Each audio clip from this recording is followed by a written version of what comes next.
ክፍል 14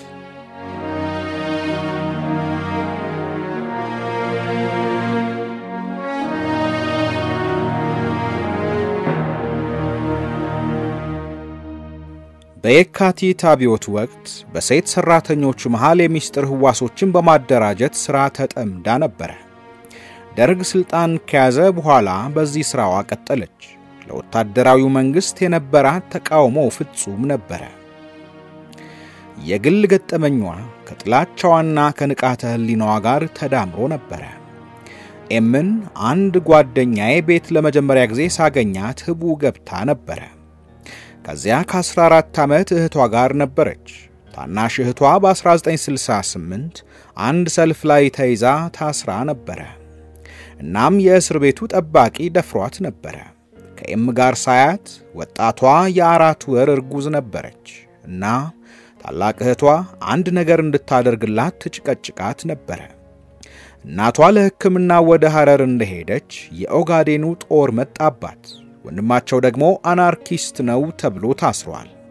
ነፍሰ ገዳዮቹ እየቋመጡ ጓደኛዬን በዚህ አይነት ስትሞት ሳያት ልቤ ተጨነቀ።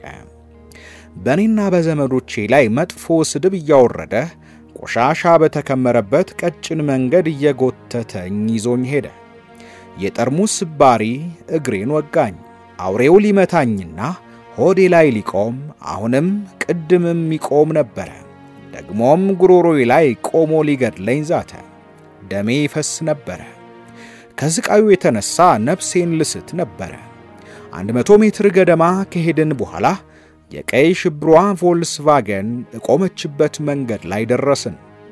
የመኪናዋ ታርጋ ቁጥር 95022 አዲስ አበባ ነው። የአሰሳው መሪ የመኪናውን መሪ ይዞ ቁጭ ብሏል። አዛዡ ወረደ። የመኪናውን ኮፈን ከፈተና ውሃ ቀለም የመሰለ የቀይ ሽብር መፈክር ጥቂት ትላልቅ ምስማሮች ለምክትሉ ሰጠው።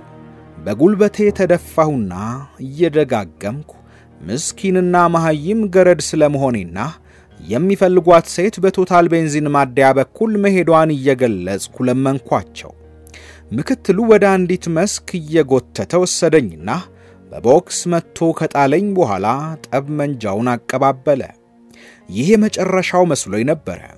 ልሰድበውም ትንሽ ቀርቶኝ ነበር። ግን እንደምንም ብዬ ተውኩትና ልመናዬን ቀጠልኩኝ። በማይረቡ ቃላት ነበር ልመናዬን የጨረስኩኝ። ረጅም ጊዜ ያለፈ ከመሰለኝ በኋላ ከአንድ ያልበለጠ ጊዜ ነበር ሆዴን ረገጠኝና እንድነሳ ነገረኝ። ያ እርግጫ አልጎዳኝም። ወደ አንድ ጨለማ ቦታ ወስዶ ሊደፍረኝ ነው ብዬ አስቤ ነበር። ግን ተሳስቻለሁ።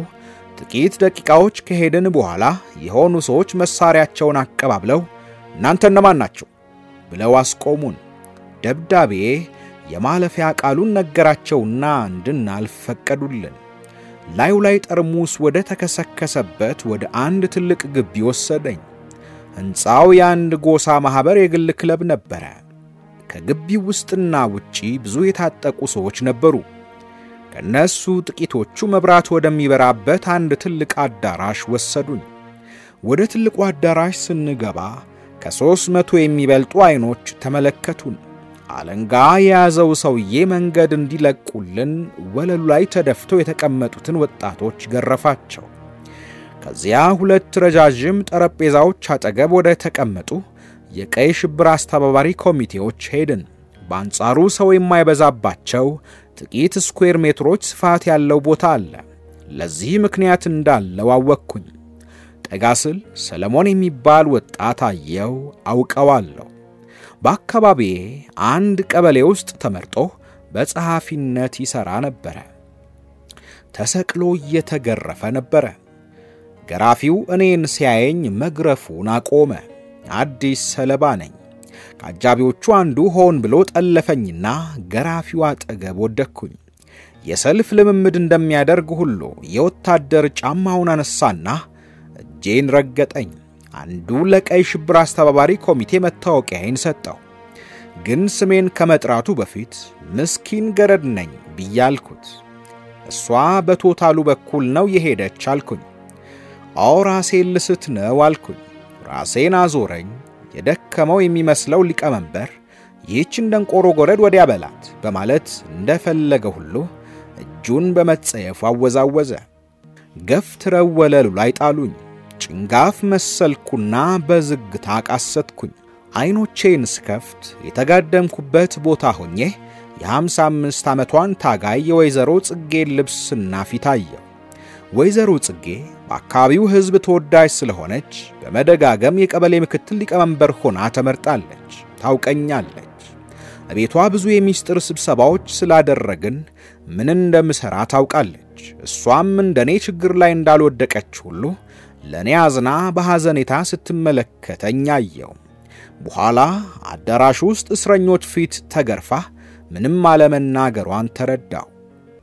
የኢትዮጵያ ሰራተኞች ማህበር ተወካይና የታወቀ ገዳይ የሆነው ሞላ ጌታቸው በመባልም ይታወቃል። ወደሷ መጣና እንድትቆም አዘዛት።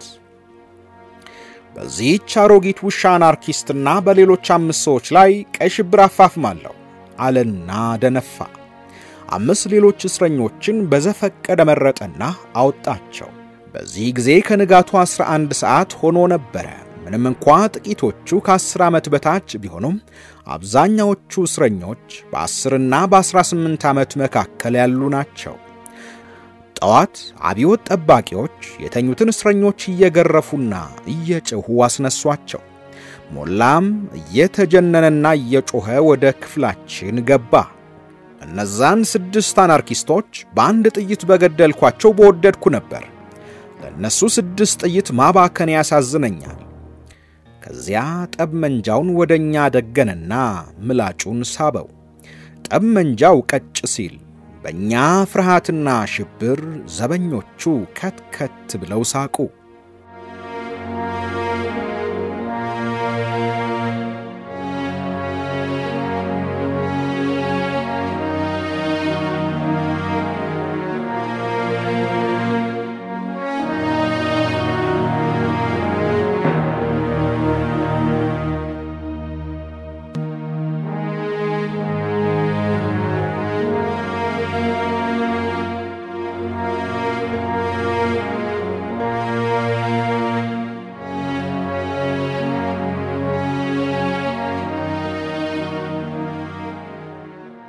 የቀይ ሽብር አስተባባሪ ኮሚቴዎች ስራቸውን ጨርሰዋል።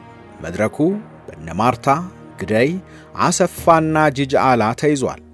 እነዚህ ቀድሞ የኢሃፓ አባል የነበሩና በኋላ ወደ አብዮቱ ካምፕ ለመመለስ የተገለበጡ ናቸው። ግዳይ ሸሚዙን አውለቀና የተገረፈውን የጀርባውን ቁስል አሳየን። ማርታ ሰፊ ሱሪዋን ወደ ላይ ያደረገችና የእግሯን ጠባሳ አሳየችን።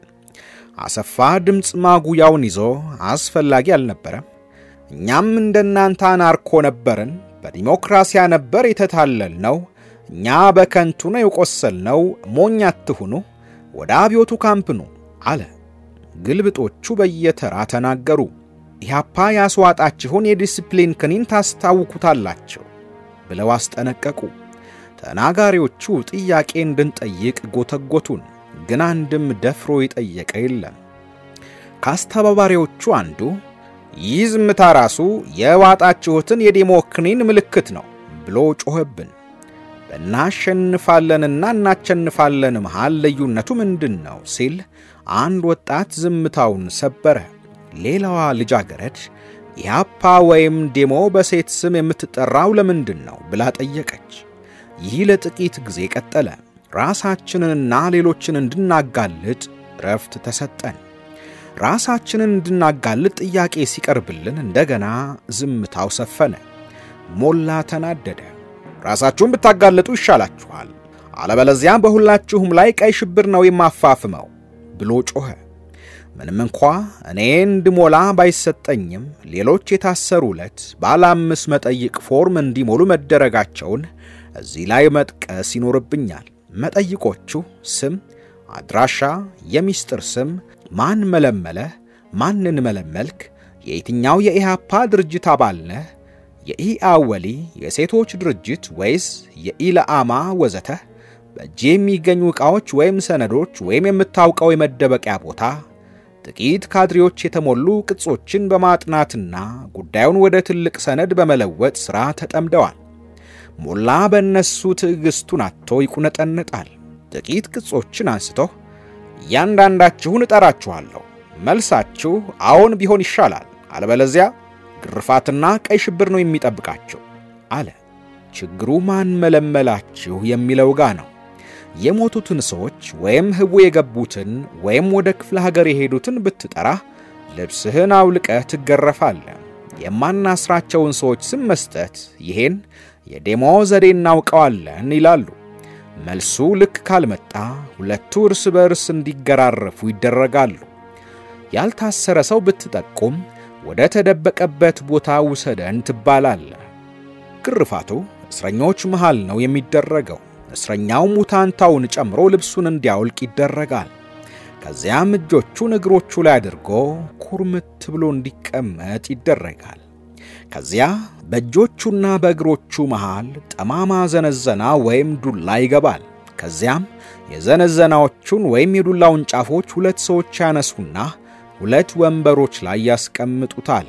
ከዚያ እንደ ገራፊው ፍላጎት እስረኛው ጭር እንዳለች ዶሮ ይዘቀዘቃል። በዚህ ሁኔታ ልዩ ልዩ አይነት ግርፋት ይገረፋል።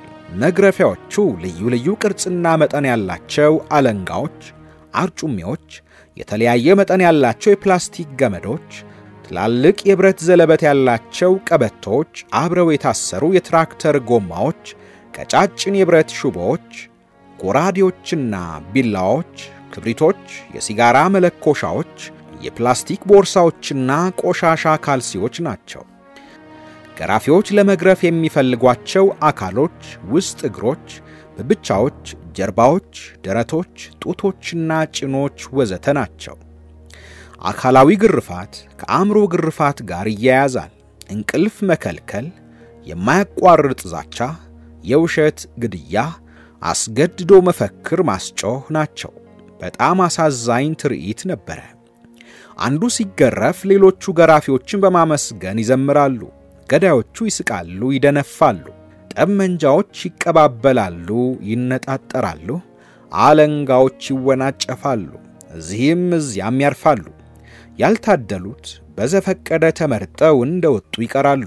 ነገር ግን አንዳንዶቹ ወላጆቻቸው ለቀይ ሽብር አስተባባሪ ኮሚቴ ብዙ ብር ጉቦ ከፍለውላቸው ሊገደሉ ከወጡ በኋላ ተለቀዋል። ካድሬዎች ቅጹን ተመርኩዘው 7 የኢሃፓን ድርጅታዊ መዋቅር ይሰራሉ። ያንዳንዱ ትልቅ ዘርፍ፣ ያንዳንዱ ግለሰብ በተለያዩ መዋቅሮች ውስጥ ያለውን የሥራ ድርሻ ያሳያል። በግርፋት የተገኘው ያንዳንዱ መረጃ ዘርፍ ውስጥ ይገባል። ካድሬዎች ይህን የመሰለ ዘርፍ ካላቸው ሌሎች የቀበሌ እስር ቤቶች ጋር እየተመካከሩ መረጃ ይለዋወጣሉ። ግርፋቱና የማጋለጡ ሥራ ቀኑን ሙሉ ይካሄዳል። ምሳ ለመብላትና ሽንት ለመሽናት ብቻ ነው ረፍት የሚሰጠን። አዳራሹ ውስጥ ያለው መጸዳጃ አንድ ሽንት ቤቱ የተበላሸ ነው። ዘመዶች ምግብ ያመጣሉ። ብዙ ምግብ መምጣቱን ገራፊዎች ያረጋግጣሉ። ከዚህ ውስጥ ጥሩ የተባለውን ምግብ ለራሳቸው ያስቀራሉ። በአጠቃላይ 60 ዘበኞች፣ አብዮት ጠባቂዎች፣ ገራፊዎች፣ ካድሬዎችና የቀይ ሽብር አስተባባሪ ኮሚቴ አባሎች አሉ። ምንም እንኳን እስረኞች በፍርሃት የተዋጡ ቢሆኑም ጥቂቶቹ የዋሃዎች ግን ገዳዮቹን ከእስረኞች ጋር ምግብ ሲበሉ፣ ሲጋራቸውን ሲያጨሱና ከአንዳንድ ሴት እስረኞች ጋር ሲዳሩ ሲያዩዋቸው ደግ የሆኑ እየመሰላቸው ይሞኙ ነበር። አንዳንድ ሴት እስረኞች ራሳቸውን ለማዳን ይሸረሙጡም ነበር። አንዳንዶቹ አዳራሹ ውስጥ ጠቋሚ ሆኑ። የሆነ ሆኖ ብዙዎቹ በዘፈቀደ እየተመረጡ ይረሸኑ ነበር። ዘመዶቻቸው ሲጋራ በሚያመጡላቸው እስረኞች ላይ ካድሬዎች እንዲህ እያሉ ይቀልዱባቸዋል። አብዮቱ ነፃ አውጥቷል። አሁን ተደብቀህ ማጤስ አያስፈልግህም። ዘመዶች ማጤስህን ስለሚያውቁ ሲጋራ ያመጡልሃል። ሳህኖቹ ከወጡ በኋላ ሞላ እየማለና እየደነፋ ተመልሶ ወደ ክፍላችን ገባ። እናንተ ቆሻሻ አናርኪስቶች ሁልቀን ወደ እናት አብዮታችን ተመልሰናል ብላችሁ ታታልሉናላችሁ። እናንተ ምስጋና ቢሶች፣ እናንተ የእናታችሁን ጡት ነካሾች፣ ውጭ ላሉ አናርኪስቶች ጓደኞቻችሁ በሻይ መያዣ ውስጥ በድብቅ የላካችሁትን ሚስጥር ደርሰንበታል። ይሄን ያደረጋችሁ 5ታችሁ ናችሁ። ተናዘዙ ራሳችንን እንድናጋልጥ 5 ደቂቃ ሰጠን። ሰዓቱን አወጣና ደቂቃዎችን በእጁ መቁጠር ያዘ። ይህ የሞላና ጓደኞቹ ፈጠራ ነበር። ማንም ራሱንና ሌሎችን አላጋለጠም። የሞላ ቁጥር 0 ደረሰ። 5 ሰዎችን ጠራ። 5ቱም አላደረግንም እያሉ ወጡ። በኋላም አንዱ ፒጃማ ከለበሰ ሽማግሌ ጋር ተመሰለ። ያንዱ ልጅ አባት ነው ብለን ጠረጠርን። ከሞላ ጋር ወጣ። የልጁን ሕይወት ለማትረፍ በክፍያ ለመስማማት መሆኑ አያጠራጥርም። ምናልባት ገድለውት ይሆናል፣ አላውቅም።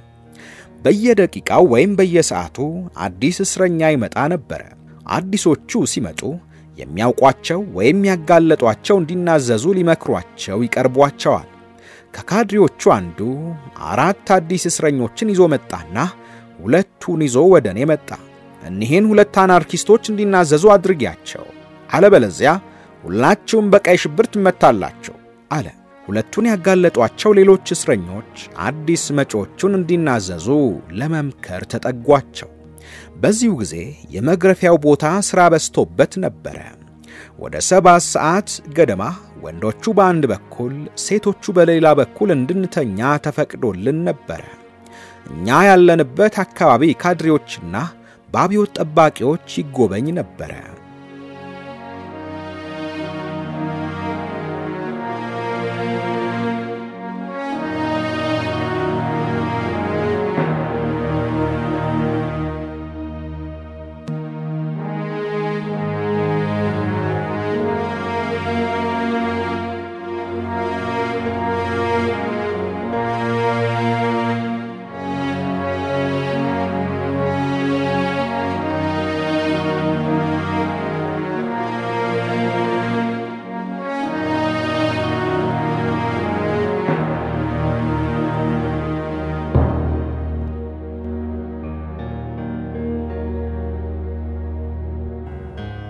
ማክሰኞ ዕለት ጧት ካጥሩ ውጪ ብዙ ሁካታ ነበረ። ከመጠን የበዙ ቤተሰቦች በበሩ በኩል ለማየት ይጋፉ ነበረ። እኛ የምንሰማው የዘበኞችን ከባድ ጩኸትና የሴቶችን ቀጭን ድምፅ ነው። ከቀይ ሽብር ኮሚቴ አባሎች አንዱ ወደ ከፍተኛው እስር ቤት ደውሎ ሁኔታውን እንዲገለጽለት ጠየቀ። ተጨማሪ ታጣቂዎች እንዲመጡለትም ጠየቀ። ሌላ መከላከያም አበጃለሁ አለ። በማሸለብ ላይ የነበረው ሞላ ከእንቅልፉ ነቃና እየተራገመ ያናርኮ እናቶች ልጆቻቸውን እያበላሹ ይነጫነጫሉ አለ። እናም ሴቶቹ አካባቢውን እንዲለቁ ይነግራቸው ዘንድ አዘዘ። አለበለዚያ በወንዶች ልጆቻቸውና በሴቶች ልጆቻቸው ላይ ቀይ ሽብር ስናፋፍም ይመለከታሉ አለ። ውካታው እስከ ረፋዱ ድረስ ቆየ። ከዚያም ሲጠበቅ የነበረው ንቃተ ህሊና አሳዳጊውና የአናርኪስቶች መድኃኒት የሆነው ሰው መጣ። ከደርግ ተባባሪዎች አንዱ ካድሬ ነበረ። ስለ ኢሃፓ ክስረት ንግግር ካደረገልን በኋላ ከዚህ የሚከተለው መዝሙር እንድንዘምር አደረገ። እሰይ እሰይ ደስ ማለቱ፣ እሰይ እሰይ ደስ ማለቱ፣ ያ ወሮ በላም እንደኛ፣ ያ ትሮትስካይ የኢሃፓ ቅጥረኛ በቀይ ሽብር ተመቶ ሲተኛ። እኛ ግን እንደሱ ለመዝሙሩ የጋለ ፍላጎት አልነበረንም። ግን እስኪ በቃው ድረስ ደጋግመን ዘመርን። ከዚያም ኢሃፓ እንዴት ትሮትስካይ እንደሆነ ማብራራቱን ቀጠለ። በዚህ ወቅት ብዙ እስረኞች እየመጡ ነበረ። እርገጤ መድበውን፣ ሰሙ ንጉስን፣ ቀልቤሳንና ለማየሁን ከመሳሰሉ የተውጣጣ አንድ ቡድን መጣ። እነዚህ ሁሉ የመግደል ሱስ ያለባቸው ገዳዮች ናቸው። በእነሱ አይን እነሞላ ምን አላቸው? እውነቱን ለመናገር የከፍተኛ 14ቱ አለማየሁ የማሰቃያ ዘዴው እስረኛውን ሽንት ቤት ውስጥ መክተት ነበረ። ለመንግስቱ እንኳን እንቅፋት ሆኖ ነበረ። ወደ 1970 ማብቂያ ላይ ተገደለ። እነዚህ ሱሰኞች የሚፈለጉ ሰዎችን ስም ይዘው ከአንድ እስር ቤት ወደ ሌላው እንደልባቸው ይዘዋወሩ ነበረ። እነሱ ካመጧቸው እስረኞች አንዱ መድረክ ላይ ወጣና ራሱን አጋልጦ በኢሃፓ ላይ እርግማኑን አወረደ። በአድራጎቱ ስለተደሰተ ከነሱ ጋር መልሰው ሊወስዱት ነበረ። ነገር ግን የሞላ ጓደኞች ከኛ አካባቢ ነው የታሰረው ብለው ከለከሏቸው። በገዳዮች መሃል የጋለ ክርክር ተነሳ። ሞላ ራሱ ወጣቱን ለነርገጤ ሲሰጣቸው ነው ክርክሩ ያበቃው። ይህ ከሃዲዎችን የራሳቸውን ቡድን አባል ለማድረግ በተለያዩ የደርግ ደጋፊ ቡድኖች መሃል የሚደረግ የጋለ ውድድር ነበረ። በዚህ ጊዜ ሁሉ እኔ እንዳልታይ ያልኩኝ በተለያዩ ማዕዘኖች ራሴን ለመደበቅ ሞክር ነበር። ማንም ምግብ ስለማያመጣልኝና ማንም ስለማይሰጠኝ ራብ ነበር። የምደነቅበት ሌላው ምክንያት እኔ የምሰራበት መስሪያ ቤት የሚሰራ ይኩኖ አምላክ የሚባል አብዮት ጠባቂ ስለነበር ነው። ያውቀኛል። ይኩኖ የቢሮ ዘበኛ ነበር። እሱን ጽዳቶችንና ተላላኪዎችን ለተሻለ ደሞዝና ለሥራ ሁኔታ እንዲታገሉ ልናደራጃቸው ሞክረን ነበር። የሆነ ሆኖ በኋላ የቀበሌውን ሥራ የተሻለ ሆኖ አገኘው። ወራሪዎቹን ወደኛ ቤት ካመጧቸው ጠቋሚዎች መሃል አንዷ ተጠጋችኝና አዳራሽ ውስጥ ካሉት እስረኞች መሃል አንዱን ወደኛ ቤት እየመጣ ከአናርኪስት ልጃገረዶች ጋር ይገናኝ ነበር ብለሽ አጋልጪው ብላ መከረችኝ። ከማድ ቤት ወጥቼም አላውቅም። ሁለቱ ልጃገረዶች ግን ዳቦ ወደ ቤታቸው ወስድላቸው ስለነበር አውቃቸዋለሁ አልኳት። በጣም ደስ ስላላት አሳሽ ቡድን ለማደራጀት ሞክራ ነበር። ግን ልክ በዚያው ሰዓት ይበልጥ የተሻለ ሰው አገኘች መሰል ሄደች። የገለጽኩት ቤት ባዶ ነበር። ሐሳቤ ከተቻለ ለማምለጥ መሞከር፣ ካልተቻለም ጥሩ እምነት ማሳየት።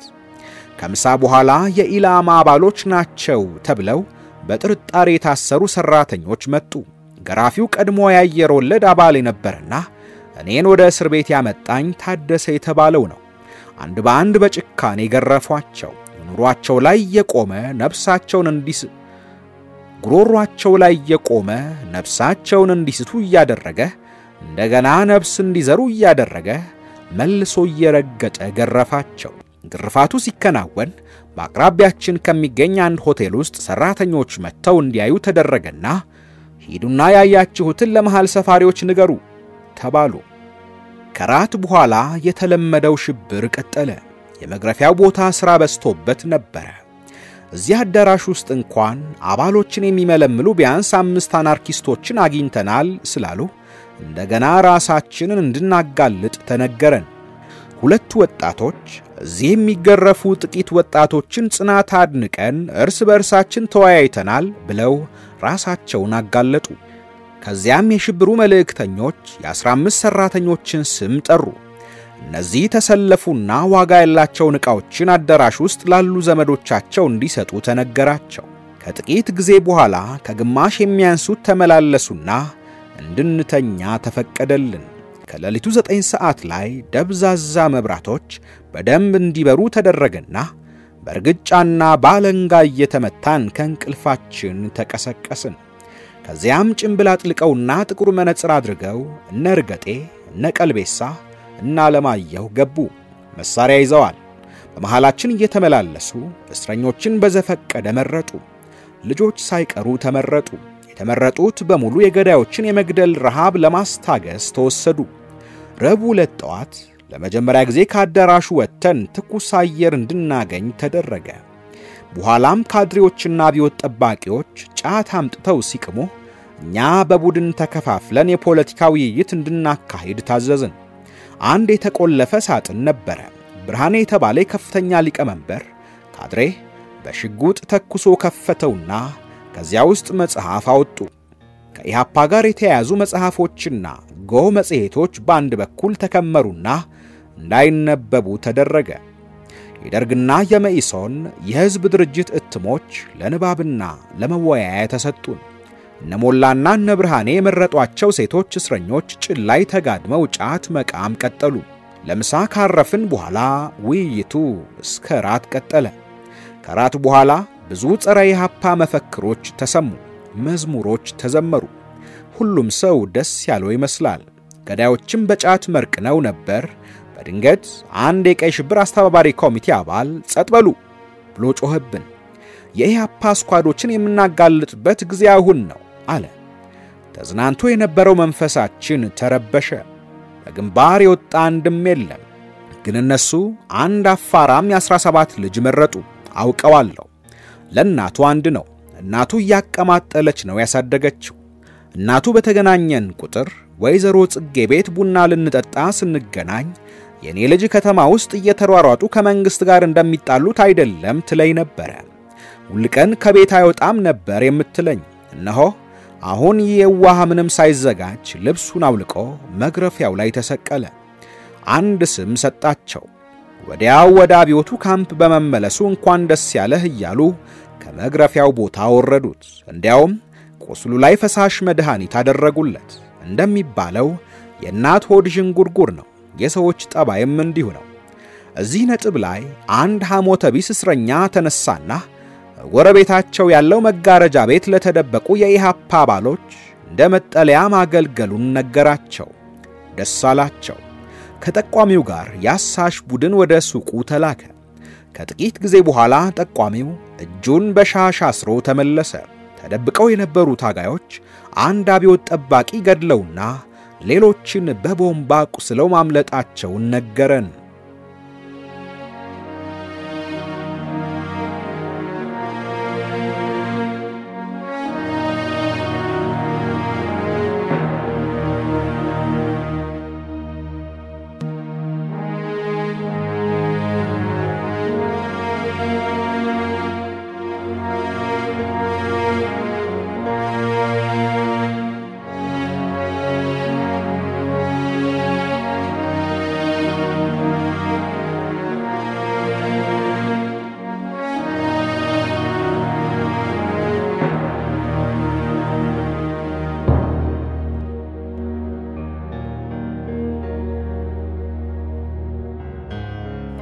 ማክሰኞ ለጠዋት ሱቁን ከቦ ያደረው አሳሽ ቡድን 5 የሱቁን ሰራተኞች ይዞ መጣ።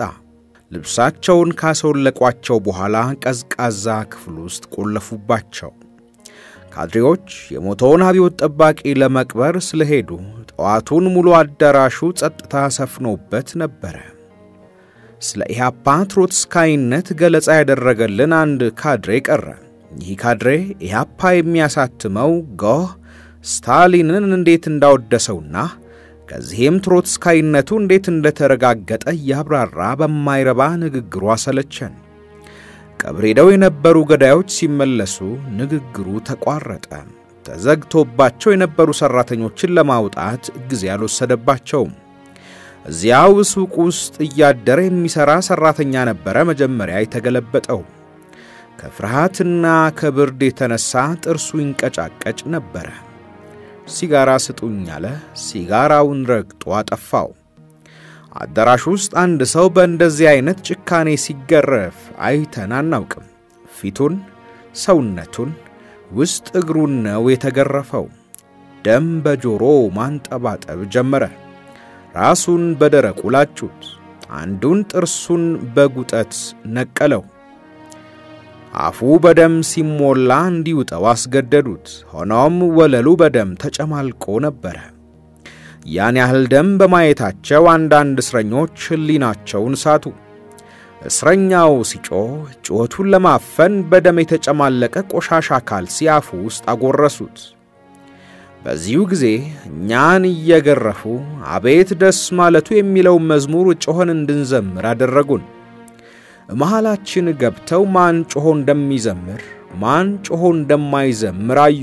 የላስቲክ ቦርሳ አቃጠሉና ጭኑ ላይና ብብቱ ውስጥ እንዲንጠባጠብ አደረጉ።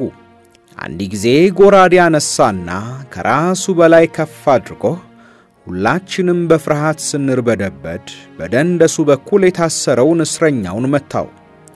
ምስኪኑ ሰው ሳይወድ አይነ ምድሩን ለቀቀው። በመጨረሻም ነፍሱን ሳተ። ከዚህ በኋላ ምሳ ቀረበ። ምንም እንኳን ለመደበቅ ብንሞክርም ብዙዎቻችን አልተበላልንም። አዳራሹ ጸጥ ብሏል። እያንዳንዱ እስረኛ አዝኗል። ሽብሩ ከፍተኛ ነበር። ከምሳ በኋላ አዳራሹ በተለይ የመግረፊያው አካባቢ ስለሚጸዳ ከክፍሉ እንድንወጣ ታዘዝን። ከአዳራሹ ውጪ በጣም ወጣት እስረኞች እርስ በርስ መጫወት ጀመሩ። አንድ የ9 ዓመት ልጅ የ3ኛ ክፍል ተማሪ ከጓደኞቹ ጋር እየተራገጠና ከግቢ ውስጥ እየተሯሯጠ ይጫወታል። ከጓደኞቹ ርግጫ ለመዳን የአዳራሹን በር በተደጋጋሚ መታው። ሞላ ተኝቶ ነበር። ነቃ። በሩን ከፍቶ ወጣና ትንሹን ልጅ እዚያው ሲያገኘው ያዘውና ወደ ውስጥ አስገባው። ከዚያም አሰረውና ትልቅ የብረት ዘለበት ባለው ቀበቶ ይገርፈው ጀመረ። ቀበቶ እየተደጋገመ ሰውነቱ ላይ ሲያርፍ ትንሹ ልጅ ሲጮህና ሲያለቅስ ሰማነው። ወደ አዳራሹ ስንገባ ሞላ በሌላ ጩኸት ተቀበለን። ይህ ትንሽ አናርኪስት የ8 አናርኪስቶች ስም ደብቋል፣ ግን ግርፋቱ ምላሱን ፈታው። ከትላልቆቹ ስንቶቻችሁ ናችሁ ብዙ ስም የደበቃችሁት? ትንሹ ልጅ ያጋለጣቸውን ሰዎች ለማምጣት ሄዱ። ወዲያው የምናጋልጣቸው ሰዎች ስም የምንጽፍበት ወረቀት ተሰጠን። ወረቀት ለሁሉም ሳይሆን ለተመረጡ እስረኞች ነው የተሰጠው። አሳሹ ቡድን ትናንሽ ወንዶች ልጆችንና ልጃገረዶችን ይዞ መጣ። አዋቂዎቹ አልተገኙም ሲሉ ሰማን። ብርሃኔ የአዲስ እስረኞች ቃል ተቀበለ። በኤልፍቶሪያ ነው የተጀመረው። ኤልፍቶሪያ በአባቷ ግሪክ በእናቷ ኢትዮጵያዊ ናት። ክልስ ተብላ እየተሰደበች ልብሷን እንድታወልቅ ተደረገ። የ12 ዓመት ልጅ ስለሆነች ወንዶች እስረኞች ፊት ራቁቷን መቆም አሳፈራት። ብርሃኔ ያጎጠጎጡ ጡቶቿን ገረፋት።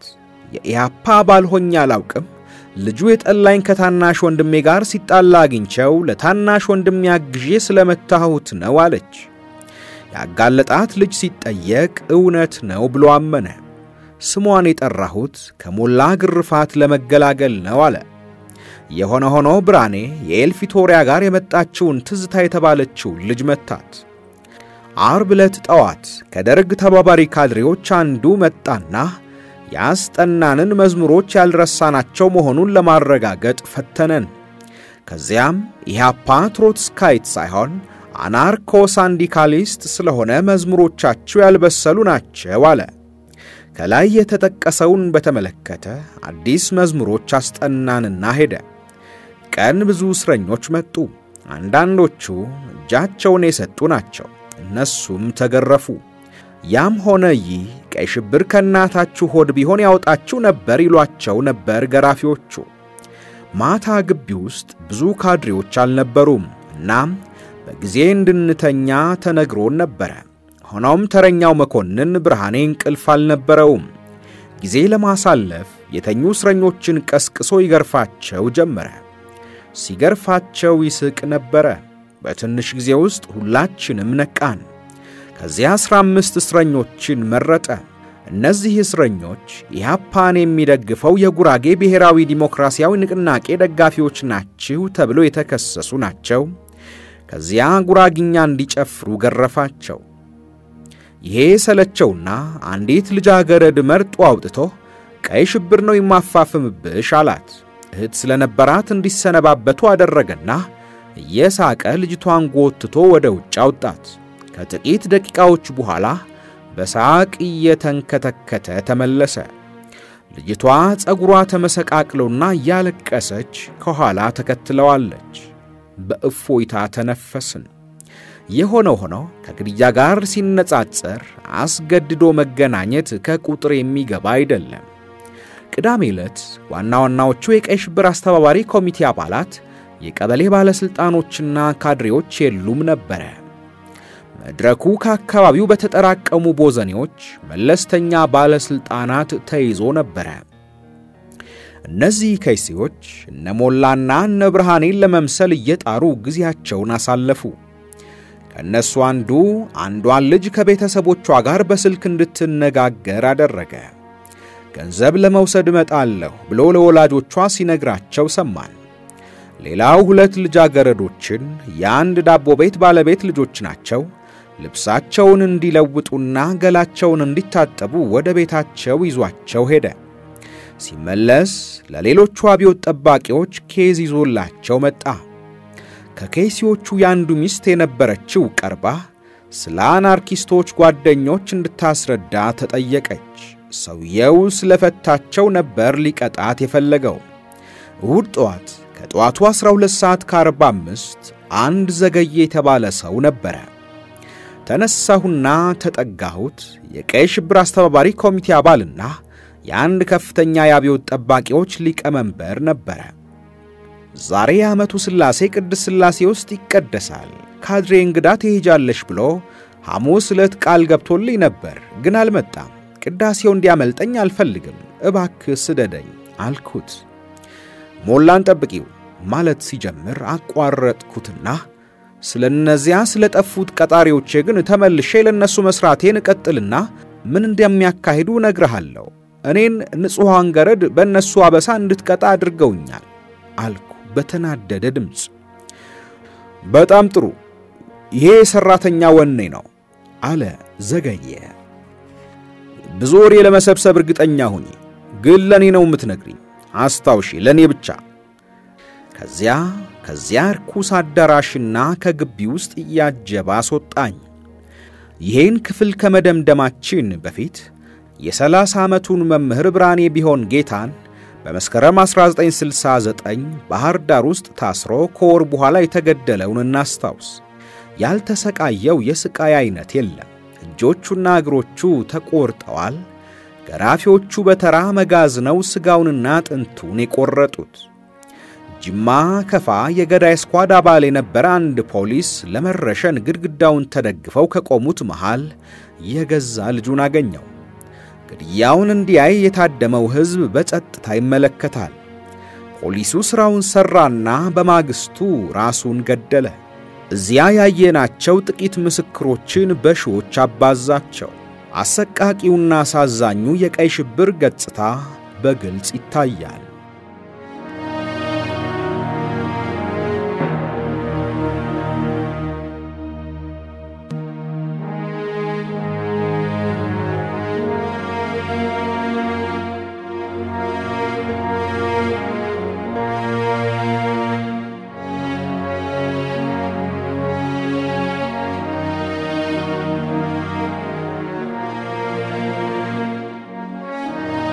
ውድ የሜዳ ትረካ ተከታታዮች በባቢሌ ቶላ የተጻፈው የትውልድ እልቂት ቀይ ሽብር በኢትዮጵያ መጽሐፍ ትረካ አብቅቷል። ውድ ቤተሰቦቻችን ቻናላችንን ሰብስክራይብ፣ ላይክ፣ ሼር እንድታደርጉ ሐሳብ አስተያየቶቻችሁን እንድታጋሩን በአክብሮት እንጠይቃለን።